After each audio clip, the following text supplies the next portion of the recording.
ಮಾಟ ಮಂತ್ರದಿಂದ ಮುಕ್ತಿ ಅಥವಾ ರಹಸ್ಯ ನಿಧಿಗಳನ್ನ ಹೊರತೆಗೆಯೋಕೆ ಪೂಜೆ ಮಾಡ್ತೇವೆ ಅಂತ ಹೇಳಿ ಈಗ ಜನರನ್ನ ವಂಚಿಸ್ತಾ ಇದ್ದಂತಹ 49 ವರ್ಷದ ವ್ಯಕ್ತಿಯನ್ನ ಪೊಲೀಸರು ಬಂಧಿಸಿದ್ದಾರೆ. ಬಂಧಿತನನ್ನ ಕೋಲಾರ ಮೂಲದ ದಾದಾ ಫೀರ್ ಅಂತ ಗುರುತಿಸಲಾಗಿದ್ದು ಅವನಿಂದ 53 ಲಕ್ಷ ಮೌಲ್ಯದ 485.4 ಗ್ರಾಂ ಕದ್ದಂತಹ ಚಿನ್ನಾಭರಣಗಳನ್ನ ವಶಪಡಿಸಿಕೊಂಡಿದ್ದಾರೆ.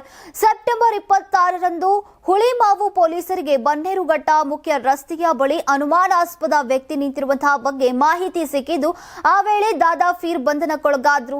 ವಿಚಾರಣೆ ವೇಳೆ ಅವನು ಆಭರಣಗಳನ್ನ ಕದ್ದಿರೋದನ್ನ ಹಾಗೂ ಅವನು ಮಾರಾಟ ಮಾಡೋಕೆ ಖರೀದಿದಾರನನ್ನ ಹುಡುಕ್ತಾ ಇದ್ದಿದ್ದನ್ನ ಒಪ್ಪಿಕೊಂಡಿದ್ದಾನೆ ಅಂತ ಹಿರಿಯ ಪೊಲೀಸ್ ಅಧಿಕಾರಿಗಳು ತಿಳಿಸಿದ್ದಾರೆ. ಹುಳಿಮಾವು ಪೊಲೀಸ್ ಠಾಣೆಯಲ್ಲಿ ಕಳ್ಳತನದ ಪ್ರಕರಣ ದಾಖಲಾಗಿದ್ದು ಆರೋಪಿಯನ್ನ ನ್ಯಾಯಾಂಗ ಬಂಧನಕ್ಕೆ ಒಪ್ಪಿಸಲಾಗಿದೆ. ವಿಚಾರಣೆಯ ವೇಳೆ ಆತ ಮಾಟ ಮಂತ್ರ ಅಥವಾ ರಹಸ್ಯ ನಿಧಿ ಪೂಜೆಯ ಹೆಸರಿನಲ್ಲಿ ಜನರನ್ನ ವಂಚಿಸ್ತಾ ಇದ್ದುದನ್ನ ಸಹ ಒಪ್ಪಿಕೊಂಡಿದ್ದಾನೆ ಅಂತ ಪೊಲೀಸರು ತಿಳಿಸಿದ್ದಾರೆ. ದೇಹದಲ್ಲಿ ಬ್ಯಾಡ್ ಕೊಲೆಸ್ಟ್ರಾಲ್ ಜಾಸ್ತಿ ಆದಾಗ ಹಾರ್ಟ್ ಅಟ್ಯಾಕ್ ಆಗೋ ಚಾನ್ಸಸ್ ಜಾಸ್ತಿ. ಇತ್ತೀಚೆಗಂತೂ ಸಿಕ್ಕಾಪಟ್ಟೆ ನ್ಯೂಸ್ನ ಕೇಳ್ತಾನೆ ಇದ್ದೀವಿ.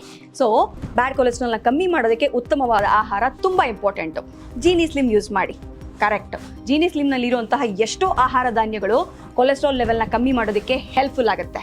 ಸೊ ಹೆಲ್ದಿ ಆಗಿರಿ, ಜೀನಿ ಸ್ಲಿಮ್ನ ಯೂಸ್ ಮಾಡಿ.